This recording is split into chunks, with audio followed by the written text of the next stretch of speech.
Hello aspirants, कैसी तैयारी चल रही है आप सबकी। Welcome to our YouTube channel सरकारी नौकरी नोटिफिकेशंस। एस्पिरेंट्स, आपका अपने यूट्यूब चैनल सरकारी नौकरी नोटिफिकेशंस पर आपका स्वागत है। और एस्पिरेंट्स, आज की एक इम्पोर्टेंट अपडेट है और वो अपडेट क्या है, इस चीज़ को जानने के लिए आप वीडियो के एंड तक बने रहिए। ठीक है, जो भी एस्पिरेंट्स वीडियो पर नए हैं, चैनल पर नए हैं, तो चैनल सरकारी नौकरी नोटिफिकेशंस को सब्सक्राइब करके जरूर चलें। वीडियो अच्छी लगे तो वीडियो को लाइक करना, शेयर करना। अगर कुछ इश्यू हो, कुछ पूछना हो वीडियो के सब्जेक्ट वे के बारे में, कंटेंट के बारे में, तो आप कमेंट बॉक्स में कमेंट जरूर करना। ठीक है, तो एक बार फिर से, अगर सब चैनल सब्सक्राइब नहीं किया तो चैनल सब्सक्राइब करते हो। चलिए शुरुआत करते हैं। Aspirants MDU Maharshi Dayanand university Rohtak, और इन्होंने नया एडवर्टाइजमेंट दिया है। एडवर्टाइजमेंट नंबर है PR08 और 2024। और ये है recruitment against regular teaching post of assistant professor for various teaching departments. ठीक है, यानी कि एमडीयू रोहतक में असिस्टेंट प्रोफेसर की नई पोस्ट की रिक्रूटमेंट है। ये रेगुलर बेसिस पे, परमानेंट बेसिस पे ये पोस्टें हैं असिस्टेंट प्रोफेसर की एमडीयू रोहतक कैंपस में। और इनके लिए जो ऑनलाइन एप्लीकेशन स्टार्ट है वो है 11 मार्च से, और जो लास्ट डेट है वो है 3 अप्रैल। 11 मार्च से ऑनलाइन एप्लीकेशन स्टार्ट है और लास्ट डेट है इसकी 3 अप्रैल, इसकी लास्ट डेट रहेगी। ये बेसिक डिटेल दे रखी है, एक बार डिटेल में चेक कर लेते हैं इसको कि क्या इसमें पोस्टें, कौन कौन सी पोस्टें हैं और क्या क्या उसका क्राइटेरिया है, एजुकेशन क्वालिफिकेशन कितनी होनी चाहिए, क्या इसका सिलेक्शन प्रोसीजर है। ठीक है, तो इसमें बेसिक से स्टार्ट में दे रखा है कि जो आपका जो सिलेक्शन है, जो ऑफिशियल साइट है, आपको यहाँ से ऑनलाइन अप्लाई करना है। www.mdu.ac.in, इनकी ऑफिशियल साइट से जाके आपको ऑनलाइन अप्लाई करना है। ठीक है, और उसके बाद इसमें एक इंपॉर्टेंट नोट लिख रखा है कि only online submitted application complete in all respects including all the relevant documents will be consider. यानी कि सिर्फ ऑनलाइन ही जो अप्लाई करते वही कंसीडर किए जाएंगे, ऑफलाइन या अदर मोड में कोई भी आपकी एप्लीकेशन कंसीडर नहीं की जाएगी। तो ये बेसिक सी डिटेल दे रखी है। अब बात करते हैं इसी नोटिस में आगे कि कौन कौन सी पोस्टें हैं। और इसमें सबसे पहले फिर से वही दे रखे, 11 मार्च से स्टार्ट है और 3 अप्रैल इसकी लास्ट डेट है ऑनलाइन अप्लाई करने के लिए। 11 मार्च से ऑनलाइन एप्लीकेशन स्टार्ट होंगे असिस्टेंट प्रोफेसर के लिए, और 3 अप्रैल इसकी लास्ट डेट है। और अब बात कर रहे थे किस किस सब्जेक्ट में कितनी वैकेंसीज हैं। ठीक है, ये सारी सब्जेक्ट के हिसाब से वैकेंसीज दे रखी है। तो एक बार चेक कर लेते हैं किस किस सब्जेक्ट में पोस्ट वैकेंट है असिस्टेंट प्रोफेसर के लिए रिक्रूटमेंट है जो। तो सबसे पहले है बायोकेमिस्ट्री। बायोकेमिस्ट्री में जो पोस्ट हैं वो यूआर कैटेगरी में एक है और एक है एससी कैटेगरी में। ठीक है, यानी कि बायो कैटेगरी है, जो बायो केमिस्ट्री है उसमें टोटल 2 सीट वैकेंट है, एक यूआर कैटेगरी में और एक एससी कैटेगरी में। ध्यान रखना, जो यूआर कैटेगरी की पोस्ट है उस पर कोई भी कैटेगरी के कैंडिडेट अप्लाई कर सकता है। आप किसी भी कैटेगरी से हो, आप अप्लाई कर सकते हो यूआर पे। अगर आप ईडब्ल्यूएस के कैंडिडेट हो तो भी आप इस यूआर कैटेगरी के लिए अप्लाई कर सकते हो। ठीक है, बीसीए कैंडिडेट भी यूआर कैटेगरी के अगेंस्ट अप्लाई कर सकता है। जो भी कैटेगरी है सभी के लिए आप जनरल कैटेगरी में अप्लाई कर सकते हो यूआर कैटेगरी के लिए। ठीक है, इसका मतलब जो कैटेगरी जो सीटें यूआर में दे रखी है वो ये समझना सभी सीटों के लिए, सबकी, चाहे कोई भी कैंडिडेट हो किसी भी कैटेगरी से आप अप्लाई कर सकते हो जो जो पोस्टें यूआर में दे रखी है। ठीक है, और बाकी जो अदर कैटेगरी में दे रखी है उसके लिए सिर्फ उस स्पेसिफाइड कैटेगरी के ही अप्लाई कर सकते हैं, दूसरी कैटेगरी कोई अप्लाई नहीं कर सकता। लेकिन जो यूआर में दे रखी है उस पर आप चाहे किसी भी कैटेगरी से हो आप अप्लाई कर सकते हो, ध्यान रख के चलना। तो इसके बाद अगली जो पोस्ट है, सेकंड जो सब्जेक्ट है वो है बायो इन्फॉर्मेटिक्स। और बायो इन्फॉर्मेटिक्स में एक पोस्ट है वो है यूआर कैटेगरी के लिए। उसके बाद जो थर्ड नंबर पे है वो है बायोटेक्नोलॉजी। बायोटेक्नोलॉजी में एक पोस्ट है वो यूआर कैटेगरी में और एक है एससी कैटेगरी के लिए। इसके बाद नेक्स्ट है 4 नंबर पे बॉटनी। और बॉटनी में एक पोस्ट है वो ईडब्ल्यूएस के लिए और एक पोस्ट है वो एससी कैटेगरी के लिए है। और उसके बाद 5th नंबर सब्जेक्ट है केमिस्ट्री। केमिस्ट्री में है 4 पोस्टें हैं वो यूआर के लिए हैं, एक पोस्ट है वो ईडब्ल्यूएस के लिए है। एससी कैटेगरी की बात करें तो 3 पोस्ट एससी कैटेगरी के लिए है, 2 पोस्ट है वो बीसीए कैटेगरी के लिए और एक पोस्ट है वो है बीसीबी कैटेगरी के लिए। ये है केमिस्ट्री के लिए। उसके बाद अगला है कॉमर्स के लिए। और कॉमर्स में बात करते तो 2 पोस्ट हैं वो यूआर कैटेगरी के लिए है, एक पोस्ट है वो ईडब्ल्यूएस के लिए और एक पोस्ट है वो ईएसएम यूआर कैटेगरी के लिए। यह है कॉमर्स के लिए। उसके बाद अगला है नंबर 7 पे कंप्यूटर साइंस। कंप्यूटर साइंस की बात करते हैं तो इसमें 2 पोस्ट हैं वो यूआर कैटेगरी के लिए है, एक पोस्ट वो एससी के लिए और एक है बीसीबी कैटेगरी के लिए। यह है कंप्यूटर साइंस का। उसके बाद 8 नंबर पे जो सब्जेक्ट है वो है डिफेंस एंड स्ट्रेटेजिक स्टडीज़। इसमें 2 वैकेंसीज हैं, 2 पोस्टें हैं वो है यूआर कैटेगरी के लिए। इसके बाद अगला है 9 नंबर पे इकोनॉमिक्स। इकोनॉमिक्स की बात करें तो 3 वैकेंसी है यूआर कैटेगरी में और एक है एससी कैटेगरी में और एक है पर्सन विद डिसेबिलिटीज़। यह है इकोनॉमिक्स का। उसके बाद 10th नंबर पे है एजुकेशन। एजुकेशन में एक वैकेंसी है वो है एससी कैटेगरी के लिए। उसके बाद अगला है इंग्लिश। इंग्लिश में भी एक वैकेंसी है वो एससी कैटेगरी के लिए है, एक है बीसी बी के लिए और एक है बीसी ए कैटेगरी के लिए। ये है इंग्लिश की। उसके बाद अगला है 12 नंबर पे इन्वायरमेंटल साइंस। इन्वायरमेंटल साइंस में बात करें तो एक पोस्ट है वो है बीसी ए कैटेगरी के लिए इन्वायरमेंट साइंस की। और इसके बाद आगे बात करते हैं food technology, 30 number food technology. और इसमें एक है यूआर कैटेगरी के लिए और एक है ईडब्ल्यूएस कैटेगरी के लिए फूड टेक्नोलॉजी में। इसके बाद अगला है 14 नंबर जेनेटिक्स। जेनेटिक्स इसमें दो वैकेंसी है, दो है यूआर कैटेगरी के लिए। उसके बाद 15 नंबर पे जियोग्राफी। जियोग्राफी में दो पोस्टें हैं यूआर के लिए, एक है एससी के लिए, दो है बीसी ए के लिए और एक है बीसी बी के लिए। ठीक है। इसके बाद अगला है 16 नंबर पे हिंदी। हिंदी में 3 है यूआर के लिए, 3 पोस्ट यूआर कैटेगरी के लिए, एक है एससी कैटेगरी के लिए, एक है बीसी ए कैटेगरी के लिए और एक है बीसी बी कैटेगरी के लिए। और इसके बाद 17 नंबर जो सब्जेक्ट है वो है हिस्ट्री। हिस्ट्री में 3 है वो यूआर कैटेगरी के लिए, 3 है वो एससी के लिए, एक है वो बीसी ए के लिए और एक है यूआर एक्स-सर्विसमैन। उसके बाद है 18 नंबर वो है जर्नलिज्म एंड मास कम्युनिकेशन। इसमें एक वैकेंसी है यूआर के लिए और एक है एससी कैटेगरी के लिए। उसके बाद अगला है 19 नंबर पे लॉ।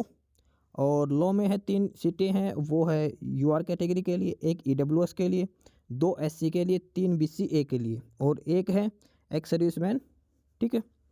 उसके बाद अगला है मैनेजमेंट 20 नंबर पे। इसमें एक यूआर, एक ईडब्ल्यूएस और एक एससी कैटेगरी।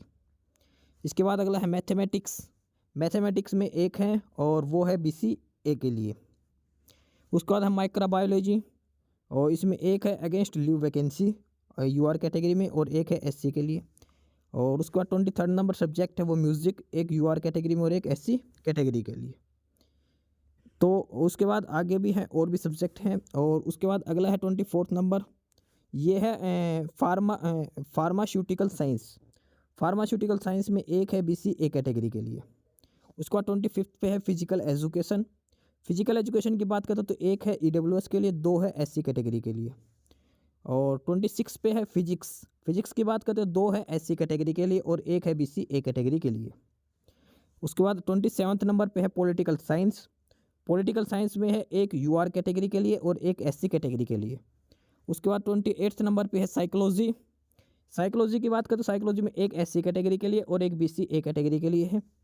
29 है पब्लिक एडमिनिस्ट्रेशन। पब्लिक एडमिनिस्ट्रेशन की बात करें तो एक यूआर कैटेगरी के लिए पोस्ट है, एक एससी कैटेगरी के लिए और एक बीसी ए कैटेगरी के लिए। ठीक है। उसके बाद 30 नंबर पे है संस्कृत।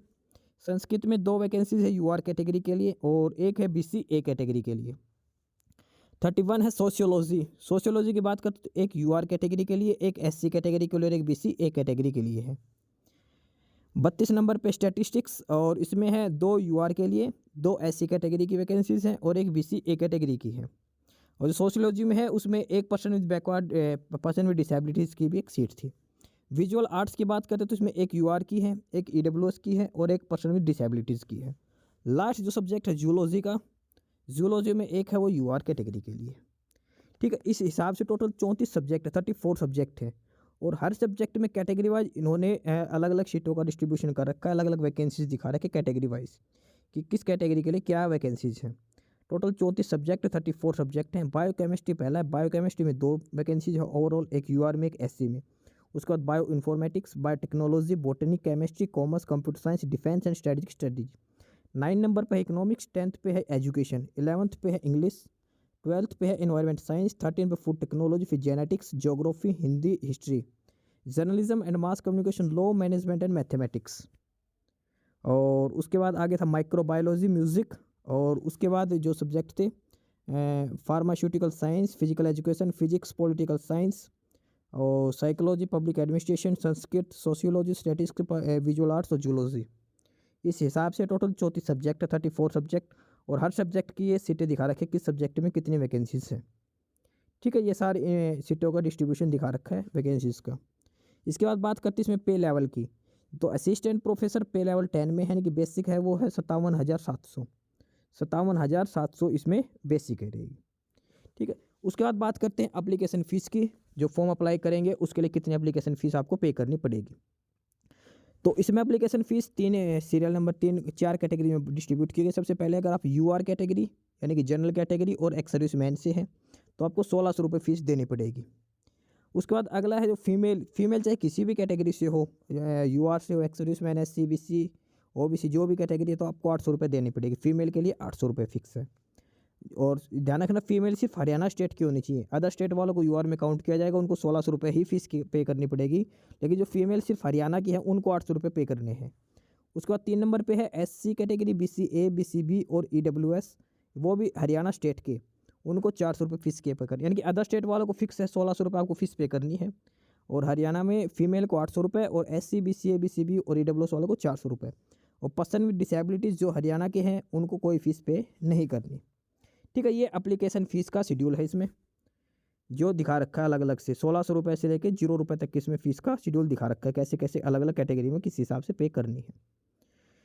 ठीक है, तो ये बेसिक सी इन्फॉर्मेशन आगे दे रखी है। और इसको जो सबसे पहले जो ऑनलाइन लिंक है वो आपको मिलेगा www.mdu.ac.in, इनकी ऑफिशियल साइट से आपको ये फॉर्म अप्लाई करना है, जो ऑफिशियल लिंक है। इसके बाद एक पॉइंट नंबर 3 में लिख रखा है कि candidate applying for multiple post will have to select appropriate options available on the portal to specify choice of post. Each post is given a unique post code, यानी कि आपको जिस भी पोस्ट के लिए अप्लाई करना आपको चूज़ करना। आप मल्टीपल पोस्ट के लिए भी अप्लाई कर सकते हो अगर आप एलिजिबिलिटी क्राइटेरिया फुलफिल करते हो तो। ठीक है, ये ध्यान रख लेना, अगर एक से ज़्यादा पोस्ट के लिए आप अप्लाई करना चाहते हो तो आप अप्लाई कर सकते हो, ये भी इन्होंने क्लियर लिख रखा है। ठीक है, और इसके बाद इसमें लिखा एसईटी या SLET will be considered only if conducted by the government of Haryana. जो हरियाणा सरकार के द्वारा जो एग्ज़ाम होता है, वो एंट्रेंस टेस्ट होता है जो टीचिंग का, वो हरियाणा गवर्नमेंट वाला ही कंसिडर किया जाएगा, ये इसमें लिख रखा है। और उसके बाद इसमें पेमेंट का दिखा रखा है। और उसके बाद अगर दिखा रखा है कि the score shall be displayed on the dashboard of the candidate on recruitment portal and candidates can represent if any discrepancy is noticed within stipulated period as notified through an email at support.recruitment@mdu.ac.in। इसमें लिख रखा है कि जैसे ही आप अपना data fill up करोगे तो आपको ग्रेजुएशन के अलग से मार्क्स हैं, मास्टर ग्रेजुएशन के अलग, इस हिसाब के आपको टोटल स्कोर कार्ड आपको दिखा दिया जाएगा। अगर आपको लगता है कि आपके स्कोर कार्ड में गलती है तो आप ये मेल आईडी दे रखिए support.recruitment@mdu.ac.in, यहाँ पे आप मेल करके बता सकते हो। और उस पर आपको रेफरेंस ये जरूर देना है, एडवर्टाइजमेंट नंबर ये थी, एडवर्टाइज नंबर PR-08/2024, ये जरूर मेंशन करना है उसमें मेल में। ठीक है, ये ध्यान रख लेना, क्योंकि इसमें जो सिलेक्शन होगा वो आपके स्कोर कार्ड के बेसिस पे होगा, जो मार्क्स आपने ले रखे हैं उसके हिसाब से आपका स्कोर कार्ड तैयार किया जाएगा। और इसके बाद इसमें एक चीज़ और मैंडेटरी लिख रखी है कि the candidates who obtained their degrees which are essential for eligibility from, यानी कि जो यूनिवर्सिटी दे रखी है ना, इनमें से आपने किसी भी यूनिवर्सिटी से अगर आपने डिग्री कर रखी है तो आप अप्लाई नहीं कर सकते। कौन कौन सी यूनिवर्सिटी है?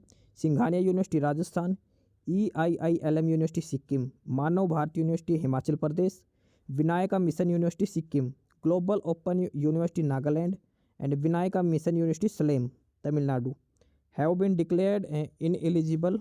ठीक है, तो will not be considered for appointment in the university. However, their candidature will be considered for the appointment in the university if they upload a certificate।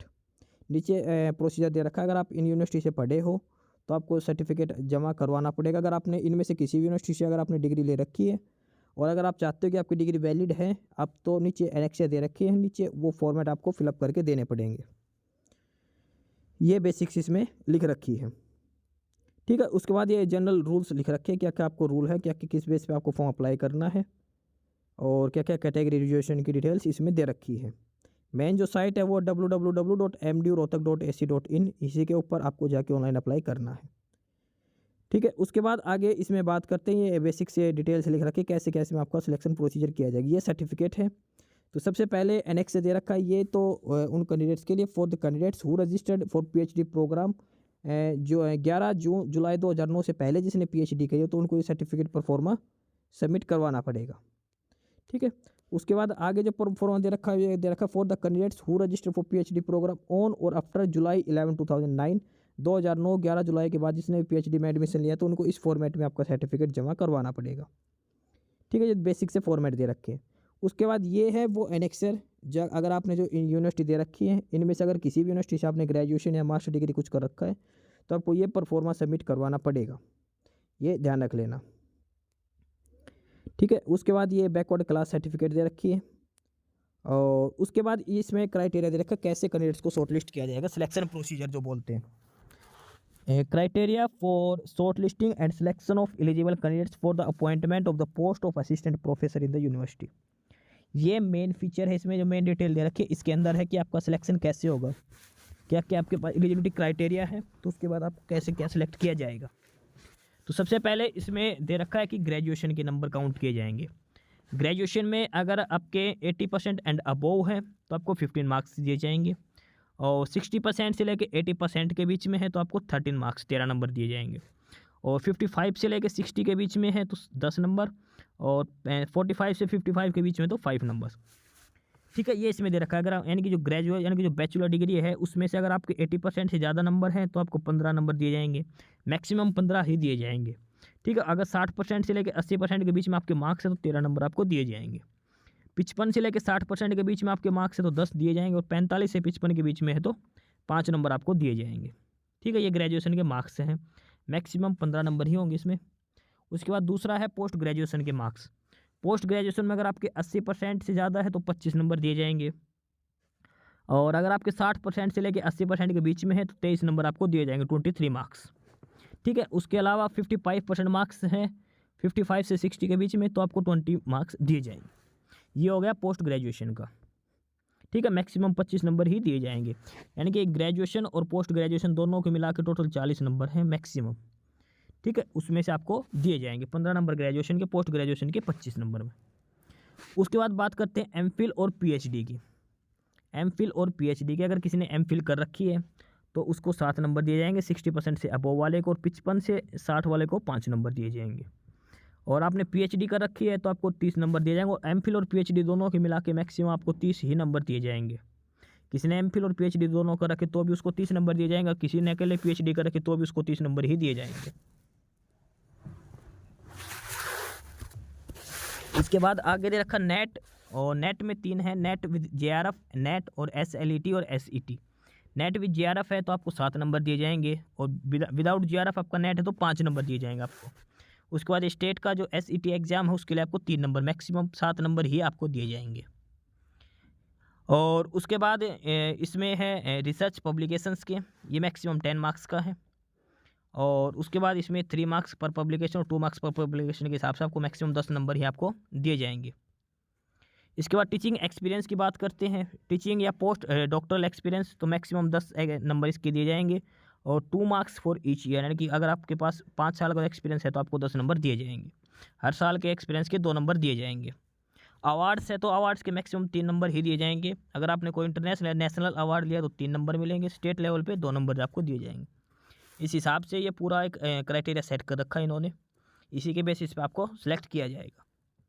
ठीक है, और इसमें दिखा रखा है किस हिसाब से कैंडिडेट्स को शॉर्टलिस्ट किया जाएगा। On the basis of the score as per about table the top 20+5 and student will be shortlist. For example 25 for single post, अगर एक पोस्ट है तो 25 कैंडिडेट्स को सिलेक्ट किया जाएगा। अगर 2 पोस्ट है तो n की जगह 2 रखा जाएगा, 5 दूनी 10 और 10 और 20 30। ठीक है, अगर पोस्ट ज़्यादा मतलब 3 वो है, पोस्ट 3 है तो 20+5 × 3, तो ये कितना होगा 15, 20+50 यानी कि 35 कैंडिडेट्स को शॉर्टलिस्ट किया जाएगा। ये इन्होंने फार्मूला दे रखा है जो नंबर ऑफ कैंडिडेट शॉर्टलिस्ट किए जाएंगे, 20+5 n का मतलब है कि नंबर ऑफ पोस्ट कितनी है। ठीक है, और इसके बाद अगर कोई कैंडिडेट शॉर्टलिस्ट है, इसमें एक चीज़ और लिख रखी है, in case of number of candidates is less than 20+5 n all such candidates will be deemed to be shortlisted for interview. The process shall not be carried forward if the number of candidates is less than 3। यानी कि लिख रखा कि minimum 3 candidates तो होने चाहिए, और अगर 20+5 n से भी कम कैंडिडेट्स होते हैं तो सभी को इंटरव्यू के लिए डायरेक्ट शॉर्टलिस्ट किया जाएगा।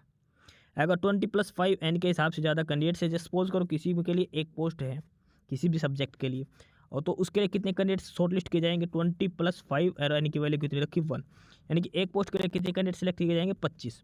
अगर किसी पोस्ट के लिए 24 कैंडिडेट्स ने अप्लाई किया है तो डायरेक्ट सभी को इंटरव्यू के लिए शॉर्टलिस्ट किया जाएगा। अगर किसी कैटेगरी में 26 कैंडिडेट्स ने भी अप्लाई कर दिया एक पोस्ट के लिए तो उसमें से 25 कैंडिडेट्स को शॉर्टलिस्ट किया जाएगा। ये इसका सिलेक्शन प्रोसीजर दिखा रखा है। ठीक है, इंटरव्यू के लिए आपको जो शॉर्टलिस्ट किए जाएंगे। उसके बाद बात करते हैं इसमें selection of shortlist candidates for UTD, MDU, CPS, centre of distance and online education. उसमें सिलेक्शन कैसे होगा, तो आपका 50% वेटेज होगा subject knowledge and research aptitude का, 30% वेटेज होगा presentation, communication skill and ICT knowledge. Overall personality के हिसाब से आपको 20% इसका भी वेटेज किया जाएगा। ठीक है, ये इसमें डिटेल दे रखी है। और एक लाइन और लिख रखी है, the candidates failing to secure at least 50% marks in the performance of the interview will not be consider suitable for. अगर आपको इंटरव्यू में 50% से कम मार्क्स आ गए तो आपको आगे शॉर्टलिस्ट नहीं किया जाएगा, ये ध्यान रख लेना इस चीज़ में।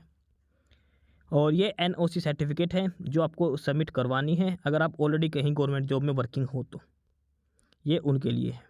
तो ये बेसिक सा ऑफिशियल डिटेल दे रखी है। और इसमें एज लिमिट की जिक्र कर रखा कि मिनिमम 18 साल और मैक्सिमम 42 साल एज लिमिट होनी चाहिए। अपर एज 42 ईयर्स है। उसके अलावा एज रिलैक्सेशन दे रखा है, SC/ST को 5 साल का है, बैकवर्ड क्लास को भी 5 साल का एज रिलैक्सेशन दे रखा है, अलग कैटेगरी के हिसाब से उम्र में छूट दे रखी है ये। ठीक है, उसके बाद ये क्वालिफिकेशंस दे रखी है, क्वालिफिकेशन फॉर असिस्टेंट प्रोफेसर। और असिस्टेंट प्रोफेसर के लिए आपका नेट होना चाहिए, नेट मिनिमम क्वालिफिकेशन है। ठीक है, उसके बाद SLET या SET shall be valid as minimal as for direct recruitment के लिए। और उसके बाद कैंडिडेट्स को PhD की डिग्री भी होनी चाहिए, MPhil या PhD होना चाहिए। और इसमें एक चीज़ और लिख रखी, तो PhD डिग्री है candidates have been awarded in regular mode में होनी चाहिए। और PhD thesis has been evaluated at least 2 external examiners and open PhD viva work of the candidate has been conducted. ये PhD की कंडीशंस लिख रखी जो आप कैंडिडेट्स PhD करते हैं उनके लिए। ठीक है, तो ये सारी डिग्री डिटेल्स लिख रखी है। असिस्टेंट प्रोफेसर की पोस्ट के लिए क्या क्या एलिजिबिलिटी क्राइटेरिया, एजुकेशन क्वालिफिकेशन होनी चाहिए। ठीक है, इसमें PhD मैंडेटरी है। और उसके बाद इसमें लिख रखा है कि for the discipline of art, commerce, education, law, social science, language, library science, इसके लिए असिस्टेंट प्रोफेसर की इसमें एलिजिबिलिटी में 2 ऑप्शन दे रखे, A और B। और यानी कि जो ऊपरी सब्जेक्ट लिख रखे हैं जो भी आर्ट्स के, कॉमर्स के, humanities, education, law, social science, language, library science, physical education, journalism and mass communication, in subject में से अगर आपको अप्लाई करता है असिस्टेंट प्रोफेसर के लिए तो उसको 2 टाइप से एलिजिबिलिटी डिटेल्स होनी चाहिए। क्या क्या हो सकते हैं उसके पास, सबसे पहले A पे है कि मास्टर डिग्री होनी चाहिए कंसर्न सब्जेक्ट में 55% मार्क्स के साथ। और उसके अलावा आपके पास नेट भी होना चाहिए। ठीक है, नेट क्वालिफाई होना चाहिए। और उसके बाद आपके पास PhD डिग्री भी होनी चाहिए। ये इसमें डिटेल रखी। अगर आपके पास ऊपर वाली डिटेल्स नहीं है, क्वालिफिकेशन नहीं है, तो उसके पास आपके पास PhD डिग्री होनी चाहिए। और PhD डिग्री आपके पास है तो भी आप डायरेक्ट अप्लाई कर सकते हो। ठीक है, मास्टर डिग्री के साथ साथ अगर आप PhD परस्यूइंग है तो अलग से क्राइटेरिया, अगर आपने PhD क्वालिफाई कर रखी है ऑलरेडी तो आप डायरेक्ट अप्लाई कर सकते हो PhD के बेसिस पर। उसके बाद अगला है कि music, performing arts, visual arts और other traditional Indian art form है तो असिस्टेंट प्रोफेसर के लिए एलिजिबिलिटी क्राइटेरिया अलग से दे रखा है। मास्टर डिग्री में 55% मार्क्स आपके पास होना चाहिए, नेट आपका क्वालिफाई होना चाहिए। ये इसमें डिटेल्स दे रखी है। ठीक है, और उसके बाद इसमें एक नोट करके क्लियरली लिख रखा है कि as a proof of experience the candidates are required to submit form 16 for the claim period और salary statement from the employer along with bank statement for the corresponding experience daily certified by the employer in addition of experience certificate. यानी अगर आपको experience certificate लगाते हो, कोई experience है, तो आपको फॉर्म 16 भी सबमिट करवाना जरूरी है उसके साथ साथ की। ठीक है, तो ये थी डिटेल्ड नोटिस जो MD रोहतक, महर्षि दयानंद यूनिवर्सिटी रोहतक में असिस्टेंट प्रोफेसर की पोस्ट के लिए जो वैकेंसीज हैं। टोटल 34 सब्जेक्ट हैं और हर पोस्ट में अलग अलग कैटेगरी वाइज इनका डिस्ट्रीब्यूशन कर रखा है किस सब्जेक्ट के लिए क्या क्या वैकेंसीज हैं। ये सारे सब्जेक्ट और उनकी वैकेंसीज की डिटेल दे रखी है। सबसे पहले बायोकेमिस्ट्री सब्जेक्ट से स्टार्ट होके और लास्ट सब्जेक्ट है वो है जूलॉजी। इस हिसाब से टोटल 34 सब्जेक्ट और हर सब्जेक्ट में कैटेगरी के हिसाब से वैकेंसीज दिखा रखी है किस सब्जेक्ट के, किस कैटेगरी के लिए कितनी वैकेंसीज है। ऑनलाइन एप्लीकेशन फॉर्म जो इसके स्टार्ट है वो है 11 मार्च से 11 मार्च से, और जो लास्ट डेट है वो 3 अप्रैल से। ऑनलाइन अप्लाई करना आपको MDU-Rohtak.ac.in इनकी ऑफिशियल साइट पे जाके। 3 अप्रैल इसकी लास्ट डेट है, 11 मार्च से ऑनलाइन एप्लीकेशन स्टार्ट हो चुके महर्षि दयानंद यूनिवर्सिटी में। ठीक है, तो ये नोटिस था MDU की तरफ से और ये एडवर्टाइजमेंट नंबर दे रखा PR-08 ऑफ 2024। असिस्टेंट प्रोफेसर की पोस्ट रेगुलर बेसिस पे पोस्ट है महर्षि दयानंद यूनिवर्सिटी के लिए। ठीक है, तो जो भी कैंडिडेट अप्लाई करना चाहता है वो 3 अप्रैल से। बाकी नई अपडेट, नई इन्फॉर्मेशन के लिए आप हमारे यूट्यूब चैनल सरकारी नौकरी नोटिफिकेशन सब्सक्राइब जरूर करिए। और अगर कुछ इश्यू है, कुछ पूछना हो तो आप कमेंट बॉक्स में कमेंट करके आपको जो भी इश्यू है किसी भी चीज़ के रिगार्डिंग आप कमेंट बॉक्स में कमेंट करके पूछ सकते हैं। ठीक है, चैनल को सब्सक्राइब जरूर करें, वीडियो को लाइक करें, शेयर करिए, जुड़े रहिए हमारे साथ, मिलते रहेंगे नई अपडेट्स के साथ। तब तक के लिए बाय।